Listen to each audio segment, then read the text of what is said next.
నమస్తే. ఎన్నో విషయాలు అటు పొలిటికల్గా ఇటు యుద్ధానికి సంబంధించి ఎలక్షన్స్కి సంబంధించి తన దివ్య దృష్టితో భగవంతుడు చేసేటటువంటి ఎన్నో మాయలు అద్భుతాల గురించి, ఈ మాయా ప్రపంచంలో మనం ఏ స్థానంలో ఉన్నాం, మనం ఎలా ఉండాలి, మన మనుగడ ఏ విధంగా ఉండాలి, ఈ విషయాలు రకరకాల వీడియోస్ చాలా చేసున్నాం. గతంలో పివి రెడ్డి సార్ మనందరికీ సుపరిచితులే. తన దివ్య దృష్టి ద్వారా ఎన్నో విషయాలు చెప్తూ ఉన్నారు.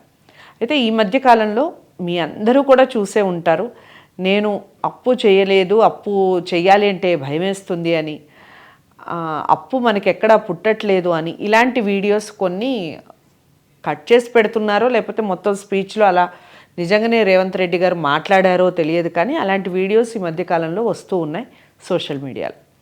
సో దీనివలన అసలు ప్రజలకి ఎలాంటి మెసేజ్ వెళ్తుంది, ఇంతే కాకుండా ఈ మధ్యకాలంలో బీఆర్ఎస్లో కదలికలు వచ్చాయని, బీఆర్ఎస్లో అంతర్కుమ్ములాట ఎక్కువైపోయింది అని, ఆధిపత్య పోరు ఎక్కువైపోయింది అని, దాని నుంచి ఒక లీడర్ బయటకు వస్తారు అని, ఒక పార్టీ పెడతారు అని, కేటీఆర్కి వ్యతిరేకంగా చాలామంది ఉన్నారు అని, లేదు హరీష్ రావు గవర్నమెంట్ ఫామ్ చేయబోతున్నారు, కొత్త పార్టీ పెడతారని, ఇలా రకరకాలుగా చెప్పడం జరిగింది. అలా కాదు అని హరీష్ రావు గారు వచ్చి ఖండించి, నేను ఖచ్చితంగా బీఆర్ఎస్లోనే కొనసాగుతాను, అసలు అలాంటిది ఏమీ లేదని ఆయన ఎక్స్ప్లెనేషన్ ఇవ్వటం కూడా జరిగింది.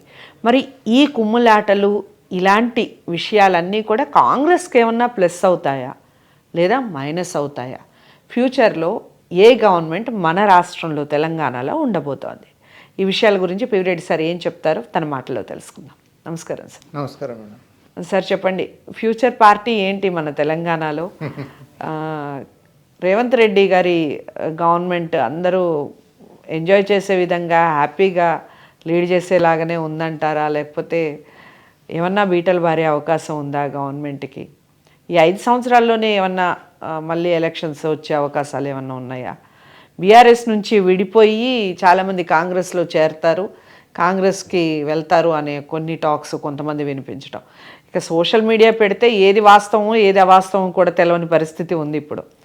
సో మీరు చెప్పండి, అసలు కాంగ్రెస్ ఏ స్థానంలో ఉండబోతోంది, బీఆర్ఎస్ ఏ స్థానంలో ఉండబోతోంది? ఈ 5 సంవత్సరాల్లోనే ఎలక్షన్స్ వస్తాయా లేదా 5 సంవత్సరాలు ఒకే పార్టీ ఉంటుందా?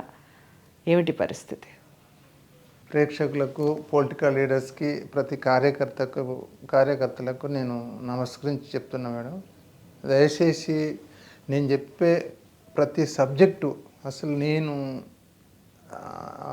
ఈ రూట్లోకి రావడానికి గల కారణం బై బర్త్ నాకు జన్మత దివ్య దృష్టి ఉందని నేను ప్రతి వీడియోలో చెప్తా ఉన్నాను.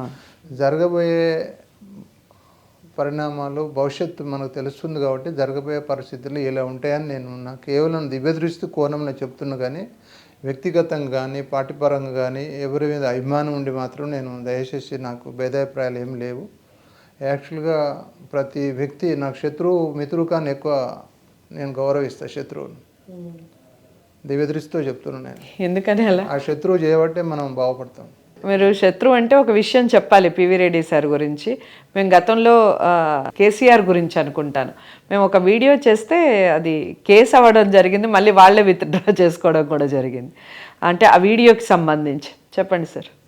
అయితే దయచేసి నేను నా వినపం ఏంటంటే, నేను నా గత చరిత్ర నా వీడియోలు ఉంటే ప్రతి వ్యక్తికి అర్థమవుతుంది. నేను ఊహించి చెప్పడమో లేకుంటే అభిమానం ఉండి చెప్పడమో ఏదో పార్టీకి లోబడి చెప్పడము, దయచేసి నేను అలాంటి ఉద్దేశంతో చెప్పడం లేదు. నేను కేవలం నా దివ్య దృష్టితో జరిగే భవిష్యత్ పరిణామాలు మాత్రమే నేను చెప్తున్నా. సో ఇది సృష్టి సాంకేతాలు, చాలామందికి జరగబోయే పరిణామాలు దివ్య దృష్టి అనేది యాక్చువల్గా అర్థమయ్యే వాళ్ళకు మాత్రమే అర్థమవుతుంది. దివ్య దృష్టి అంటే అర్థం కాని వాళ్ళ దృష్టిలో పివి రెడ్డి పిచ్చివాడు అంటారు. సో అలాంటి వాళ్ళని నేను తప్పు పట్టను, వాళ్ళ బ్రెయిన్ కెపాసిటీ అంతే ఉందని భావిస్తాను, అంతేగాని నేను తప్పు పట్టాను. సో దయచేసి ఏంటంటే, ఇప్పుడు మీరు అడిగిన క్వశ్చన్కు ప్రజెంటు రూలింగ్లో ఉన్న మన తెలంగాణలో కాంగ్రెస్ గవర్నమెంటు, ప్రత్యేకంగా రేవంత్ రెడ్డి గారు గవర్నమెంటు, సో ఆర్థిక వ్యవస్థ బలహీనంగా ఉంది, పరిపాలనలో అవరోధాలు ఏర్పడుతున్నాయి. ఈ మధ్యనే ఏదన్నా మళ్ళీ ఎలక్షన్స్ ఏదన్నా వచ్చే అవకాశాలు? నేను అలాంటిది ఎలక్షన్స్ 100% ఎలక్షన్స్ రావు. మరి సీఎం గా రేవంత్ రెడ్డి గారే ఉంటారు. రేవంత్ రెడ్డి మీరు చూడండి, నేను ప్రత్యక్షంగా గతంలో కూడా చెప్పాను, నేను బిఫోర్ ఎలక్షన్స్ కూడా చెప్పాను, అసెంబ్లీ ఎలక్షన్ కాకముందు కూడా నేను చెప్పాను. రేవంత్ రెడ్డి గారు యాక్చువల్లీ చెప్పాలంటే మానవుని ప్రయత్నానికి భగవంతుని అనుగ్రహం ఉంటేనే ఏదైనా సక్సెస్ అవుతుంది మేడం. మీరు చూడండి, ప్రయత్నం మానవ ధర్మం. ప్రతి ప్రయత్నానికి ఫలితము దైవానుగ్రహం. ఇప్పుడు 1000 మంది ప్రయత్నం చేస్తారు ఒకే పోస్టుకు, కానీ అది మానవ ధర్మం. కానీ ఆ దైవానుగ్రహం ఉన్న వ్యక్తి మాత్రమే గెలుస్తాడు. అది సంపూర్ణంగా దైవానుగ్రహం కలిగిన వ్యక్తి రేవంత్ రెడ్డి గారు. నేను ముందు చెప్పాను, ఇప్పుడు కూడా చెప్తున్నాను. మనుషులు యాక్చువల్గా తెలంగాణ కాదు, భారతదేశంలో ఉన్న పొలిటికల్ లీడర్స్ ఏకమై ఏం చేసినా కూడా రేవంత్ రెడ్డి గారిని మార్చలేరు. ఓకే, ఇది ఒక రకంగా కాంగ్రెస్ కి గుడ్ న్యూస్. ఇది పక్కా సంపూర్ణంగా 5 సంవత్సరాలు రూలింగ్ చేస్తాడు, పక్కా 100% సత్యం. అలా జరగని పక్షాన ఏమన్నా అవరోధాలు ఏర్పడితే కాంగ్రెస్ బ్యాలెన్స్ తప్పుతుంది. మీరు చూడండి, భవిష్యత్తులో అలా ఏమన్నా జరిగితే మానవ విపత్తులు జరిగితే మాత్రము కాంగ్రెస్ రూలింగ్ గవర్నమెంట్ బ్యాలెన్స్ తప్పుతుంది. అది బ్రహ్మసత్యం. ఎందుకంటే మానవుడు ఊహించింది, మానవుడు చేసింది దైవానుగ్రహం లేనిది బ్యాలెన్స్ తప్పుతుంది, జీరోకి వస్తుంది. దైవానుగ్రహం ఉన్న పార్టీ, భగవంతుడు ఆశీర్వదించి దీవించిన పార్టీ, దైవానుగ్రహంతో పైకి వచ్చిన వ్యక్తి బ్యాలెన్స్ తప్పకుండా ఎన్ని అవరోధాలు ఏర్పడినా, ఎన్ని మానవ విపత్తులు ఏర్పడినా కూడా, ఎన్ని ప్రకృతి విపత్తులు వచ్చినా కూడా ఆ సృష్టికర్త అనుగ్రహంతో సంపూర్ణంగా 5 సంవత్సరాలు రేవంత్ రెడ్డి గారు తప్పనిసరి రూలింగ్లో ఉంటాడు. ఇవన్నీ విపత్తులు అనేది ఇది ఆర్థిక విపత్తులు కావచ్చు, మానవ విపత్తులు కావచ్చు, ప్రకృతి విపత్తులు కావచ్చు, లేకుంటే రకరకాల పార్టీల విపత్తులు కావచ్చు. ఇది సహజ ధర్మం. ఈ మానవుడు నిత్యంగా, ఇప్పుడు ఎగ్జాంపుల్గా రేవంత్ రెడ్డి గారు బంగారు పరిపాలన చేసినా కూడా ప్రతిపక్షము తప్పనిసరి వాళ్ళు తప్పనిసరి అది యాక్చువల్గా బ్యాలెన్స్ తప్పుతున్నారనే మాట్లాడతారు. అది సహజ ధర్మం. రేవంత్ రెడ్డి గారు ఎంత మంచి పరిపాలన చేసినా కూడా తప్పనిసరి ప్రతిపక్షం వాళ్ళు కావచ్చు, కొన్ని మానవ విపత్తులు ఏదైనా కూడా అది అగనిస్ట్గా మాట్లాడే స్వభావం ఉంటుంది, చెడుగా మాట్లాడే ప్రభావం ఉంటుంది. ఇవన్నీ రేవంత్ రెడ్డి గారి అంటే ఇవన్నీ ఏమంటారు, ఏమంటారు గాలి తుప్పర్ల, గాలి వాన లాంటివి, గాలి వాన లాంటివి, ఇవి ఉరుములు మెరుపులు లాంటివి, ఇవి కామన్గా రావడం పోవడం సహజము. ప్రతి ఉరుములు మెరుపులు అన్నీ కూడా భారీ కుంభవర్షాలు కురువు.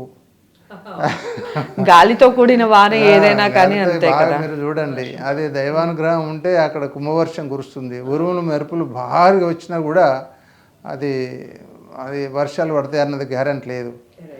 కాబట్టి ఈ మానవుని విపత్తులు ఇవన్నీ కామన్గా పార్టీలో, ఇప్పుడు ప్రతిపక్ష పార్టీలు ఇది వాళ్ళ సహజ ధర్మంగా వాళ్ళ విమర్శలు, ప్రతి విమర్శ అది ఊహజనితాలకు సంబంధించిన ప్రాబ్లాలు ఇవి. కానీ రేవంత్ రెడ్డిపై సంపూర్ణంగా దైవానుగ్రహం కలిగిన వ్యక్తి రేవంత్ రెడ్డి గారు. ఆయన పదవి కాలం సంపూర్ణంగా ఉంటుంది. ఇంకోటి ఏంటంటే, సర్ప్రైజ్గా చెప్పాలంటే ప్రకృతి ఆయనకు సహకరిస్తుంది. రైట్, మానవుడు వ్యతిరేకించిన ప్రకృతి సహకరిస్తుంది. యాక్చువల్గా ఇంకోటి ఏంటంటే, ఆయన సంపూర్ణంగా ఆయన ఎవరైతే బ్యాలెన్స్ తప్పి మాట్లాడినా కూడా చివరికి ఆయనకే ఆరతి పట్టే పరిస్థితులు భగవంతుడు సమకూరుస్తాడని నేను 100% ఏంటంటే నేను దివ్యదృష్టితో చూశాను. ఇప్పుడు ప్రత్యక్షంగా నేను ప్రైమ్ మినిస్టర్ గారు కూడా చెప్పాను. ప్రైమ్ మినిస్టర్ మోడీ గారు సాక్షాత్ ఆ విష్ణుమూర్తి విశ్వరూపం. మన రేవంత్ రెడ్డి గారు ఏమని చెప్పినా సాక్షాత్ విష్ణుమూర్తికి ఒక కొడుకు లాంటివాడు. అర్థమైంది మేడం? సాక్షాత్ విశ్వరూపం ప్రైమ్ మినిస్టర్, విష్ణుమూర్తి విశ్వరూపం. రేవంత్ రెడ్డి గారు ఎవరు? ఒక పుత్రుడు లాంటి వాడు అన్నట్టు. ఇవన్నంతా ఇది దైవ సంకల్పంతో వచ్చిన వ్యక్తులు వీళ్ళు. కాబట్టి ఎన్ని అవరోధాలు ఏర్పడినా కూడా, ఎన్ని ఆటంకాలు ఏర్పడినా కూడా, ఇప్పుడు మన ఆర్థిక ఇబ్బందులు ఏర్పడినా కూడా, ఎన్ని ప్రతిపక్షాల పోరాటాలు జరిగినా కూడా ప్రకృతి దైవానుగ్రహం సంపూర్ణంగా రేవంత్ రెడ్డి గారికి ఉంది. ఆయన సంపూర్ణంగా 5 సంవత్సరాలు చేస్తాడని నేను 100% చెప్తున్నాను మేడం. రైట్. సో అదండి విషయం. 5 సంవత్సరాలు ఖచ్చితంగా కాంగ్రెస్ గవర్నమెంటే ఉంటుంది, అందులోనూ రేవంత్ రెడ్డి గారే సీఎంగా ఉంటారు. ఇదైతే ఖచ్చితంగా కాంగ్రెస్ గవర్నమెంట్కి ఒక గుడ్ న్యూస్ అని చెప్పొచ్చు. ఇక బీఆర్ఎస్ సంగతి ఎలా ఉండబోతుంది ఏమిటి అనేది ఎలక్షన్స్ ముందు మాట్లాడితే బాగుంటుంది. And at the same time ఏంటంటే మేము ఈ వీడియోస్ చేసేటప్పుడు చాలామంది కామెంట్స్, రకరకాల కామెంట్స్ వస్తూ ఉంటాయి. ఎప్పుడు ఎలక్షన్స్ గురించి మాట్లాడుతూ ఉంటారు, ఏ గవర్నమెంట్ గురించి మాట్లాడుతూ ఉంటారు అంటే, ప్రస్తుతానికి కొన్ని కామెంట్స్ రావటం, అందులో ఏది వాస్తవం, ఎంతవరకు తన దివ్య దృష్టి పనిచేస్తుంది, గతంలో చెప్పిన విషయాలు ఎంతవరకు నిజమయ్యాయి, ఫ్యూచర్ ఎంతవరకు నిజమవుతుంది అనేది మీరు గతంలో ఉన్న వీడియోస్ను కూడా చూస్తే ఖచ్చితంగా పివి రెడ్డి సార్ ఏం చెప్పారు, ఏం జరిగింది, ఈ విషయాలు మీకు బోధపడతాయి. వీడియోని లైక్ చేసి షేర్ చేయండి, ఛానల్ని సబ్స్క్రైబ్ చేసుకోండి. నమస్తే.